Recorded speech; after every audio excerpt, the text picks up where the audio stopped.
सबसे पहले विस्तार से बात करते हैं कि भारत सरकार के अहम फैसले कौन से थे। बता दें कि विदेश सचिव विक्रम मिस्री ने कहा कि इस आतंकवादी हमले की गंभीरता को समझते हुए सीसीए ने कुछ उपायों पर निर्णय लिया है। सबसे पहले 1960 की सिंधु जल संधि को तत्काल प्रभाव से स्थगित रखा जाएगा, जब तक कि पाकिस्तान विश्वसनीय और अपरिवर्तनीय रूप से सीमा पार आतंकवाद के लिए अपने समर्थन को त्याग नहीं देता। दूसरा, एकीकृत चेक पोस्ट अटारी को तत्काल प्रभाव से बंद कर दिया जाएगा। जो लोग वैध तरीके के साथ सीमा पार कर चुके हैं वो 1 मई से पहले उस मार्ग से वापस आ सकते हैं। तीसरा, पाकिस्तानी नागरिकों को सार्क वीजा छूट योजना के तहत भारत की यात्रा करने की अनुमति नहीं दी जाएगी।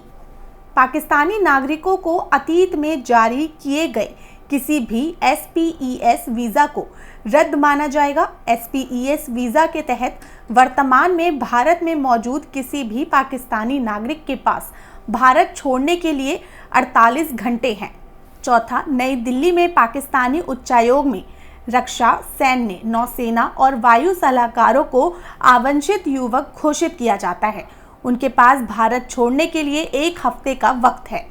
और पांचवा, भारत इस्लामाबाद के भारतीय उच्चायोग से अपने रक्षा, नौसेना और वायु सलाहकारों को वापस बुलाएगा। संबंधित उच्चायोगों में ये पद निरस्त माने जाएंगे। आपको बता दें कि बैठक के दौरान मिस्री ने कहा कि CCS ने समग्र सुरक्षा स्थिति की समीक्षा की और सभी बलों को उच्च सतर्कता बनाए रखने का निर्देश दिया।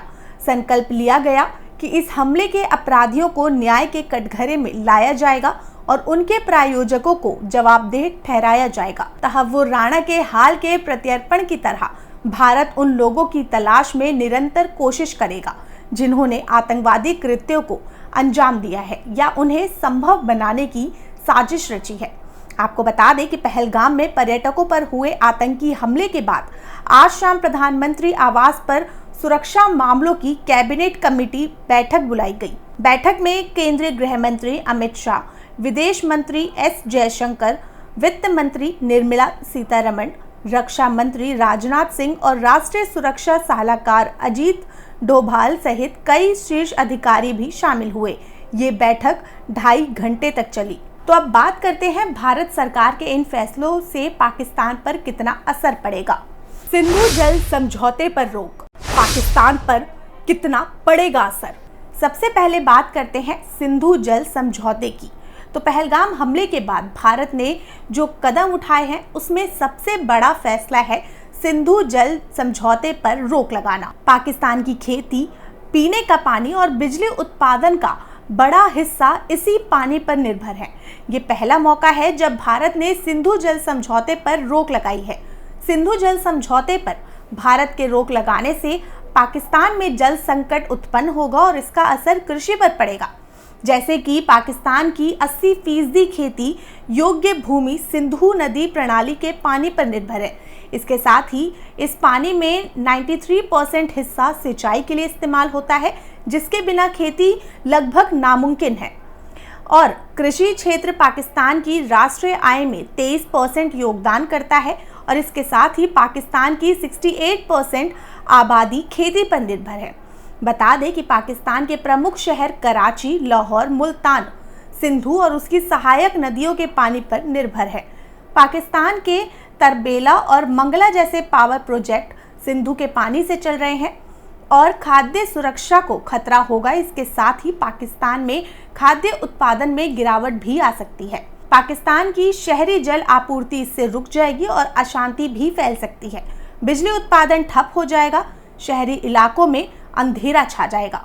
ICP को तुरंत बंद करने का फैसला, भारत पाकिस्तान के बीच के व्यापार पर कैसा असर। पहलगाम में हुए आतंकी हमले के बाद भारत ने पाकिस्तान के खिलाफ कड़ा कदम उठाया है। भारत सरकार ने अटारी में बने चेक पोस्ट ICP को तुरंत बंद करने का फैसला किया है। ये फैसला देश की सुरक्षा से जुड़े कैबिनेट समिति ने लिया है। अब सवाल ये है कि इस फैसले का भारत और पाकिस्तान के बीच होने वाले व्यापार पर क्या असर पड़ेगा। तो रिपोर्ट्स के मुताबिक अटारी बॉर्डर ही एकमात्र जमीनी रास्ता है जिससे दोनों देशों के बीच व्यापार होता है। भारत इस रास्ते से पाकिस्तान को सोयाबीन, मुर्गी के दाने, सब्जियां, प्लास्टिक के दाने, प्लास्टिक का धागा और लाल मिर्च जैसी चीजें भेजता है। आपको बता दें, अटारी जो अमृतसर से सिर्फ 28 किलोमीटर की दूरी पर है, भारत का पहला लैंड पोर्ट है और पाकिस्तान के साथ व्यापार का एकमात्र जमीनी रास्ता है। ये पोर्ट 120 एकड़ में फैला है और सीधे राष्ट्रीय राजमार्ग 1 से जुड़ा हुआ है। अटारी चेक पोस्ट न सिर्फ भारत पाकिस्तान व्यापार में बल्कि अफगानिस्तान से आने वाले सामानों के आयात में भी अहम भूमिका निभाता है। अटारी वाघा कॉरिडोर से हर साल व्यापार और यात्रियों की आवाजाही में उतार चढ़ाव देखने को मिला है। 2023 और 24 में इस पोर्ट से लगभग 6,871 मालवाहक गाड़ियां गुजरी थी और 71,563 लोगों ने इस रास्ते से यात्रा की थी। इस दौरान कुल 3,886.53 करोड़ लोगों का व्यापार हुआ। ये पोर्ट लंबे समय से भारत और पाकिस्तान के बीच एक अहम व्यापारिक रास्ता रहा है।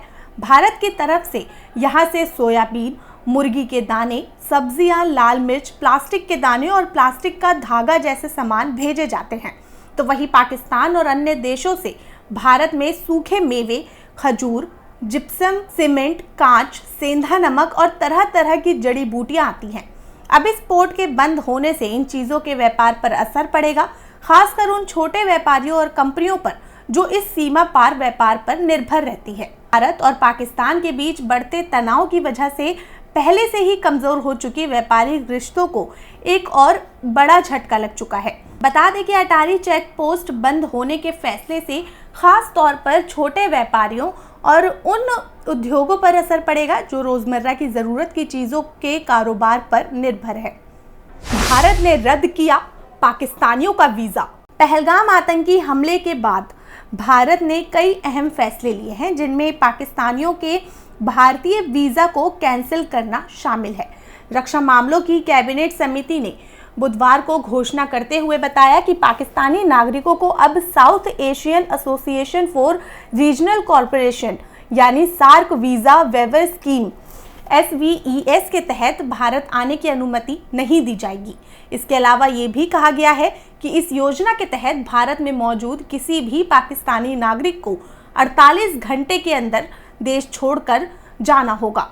बता दें कि ये घोषणा 22 अप्रैल को पहलगाम में हुए आतंकी हमले के बाद हुई है, जिसमें 26 नागरिकों की जान चली गई है। इस हमले को नागरिक शांति और स्थिरता पर हमला बताया गया है और कड़ी निंदा भी की गई है। सरकार ने सीमा पार आतंकवाद के खिलाफ कड़े कदम उठाने की कसम खाई है। आपको बता दें कि 1992 में SVES को लागू किया गया था। सार्क सदस्य देशों के बीच ट्रैवलिंग को आसान बनाना इस स्कीम का मुख्य उद्देश्य था। इसमें अफगानिस्तान, बांग्लादेश, भूटान, भारत, मालदीव, नेपाल, पाकिस्तान और श्रीलंका शामिल है। ये पहल इस्लामाबाद में 1988 के सार्क शिखर सम्मेलन से की गई थी, जहां क्षेत्रीय सहयोग और लोगों के बीच आदान प्रदान पर जोर दिया गया था। इस स्कीम के तहत सार्क वीजा छूट स्टिकर 24 स्पेशल कैटेगरीज के तहत आने वाले व्यक्तियों को दिया गया था। सार्क सदस्य देशों के राजनयिक और आधिकारिक पासपोर्ट धारकों को भारत में स्वतंत्र रूप से ट्रैवल करने की अनुमति दी गई थी। हालांकि ये स्कीम नेपाल, भूटान और पाकिस्तान के नागरिकों पर लागू नहीं होता है। भारत का साद को औपचारिक persona non grata note. Jammu Kashmir के पहलगाम में मंगलवार को हुए आतंकी हमले के बाद भारत के पाकिस्तान के खिलाफ दंडात्मक कूटनीतिक उपायों की घोषणा के बाद बुधवार आधी रात विदेश मंत्रालय ने पाकिस्तान के शीर्ष राजनयिक साद अहमद वराइच को तलब किया। भारत सरकार ने साद को औपचारिक पर्सोना नॉन ग्राटा नोट सौंपा है।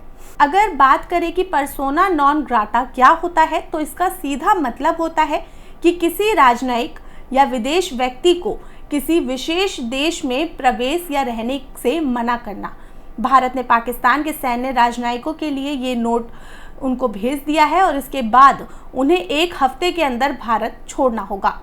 फौजी सलाहकारों को भारत छोड़ने का हुक्म। जम्मू कश्मीर के पहलगाम में आतंकी हमले के बाद मोदी सरकार ने बड़े कदम उठाए हैं। सिंधु जल संधि पर रोक लगाने के साथ ही भारत ने दिल्ली में पाकिस्तान के शीर्ष राजनयिक साद अहमद वराइच को तलब किया और औपचारिक पार्सोना नॉन ग्रेटा नोट सौंप दिया। पार्सोना नॉन ग्रेटा एक लैटिन शब्द है जिसका मतलब होता है अवांछित व्यक्ति। यह आमतौर पर एक राजनयिक या राजनयिक कर्मचारी के लिए प्रयोग किया जाता है जिसे किसी देश द्वारा अवांछित घोषणा किया गया है और उसे देश को छोड़ने के लिए कहा जाता है। भारत ने 3 पाकिस्तानी राजनयिकों को औपचारिक अवांछित युवक यानी पीएनजी घोषित किया है। अब ये लोग भारत में नहीं रह सकते। इनमें पाकिस्तानी उच्चायोग के रक्षा, नौसेना और वायुसेना के सलाहकार शामिल है। इन 3 पाकिस्तान के राजनयिकों को 1 हफ्ते के अंदर भारत छोड़ना होगा। तो इधर ये भी कहा जा रहा है कि भारत भी अपने इस्लामाबाद के भारतीय उच्चायोग से अपने रक्षा, नौसेना और वायुसेना के सलाहकारों को वापस बुलाएगा। Bureau report, prime news.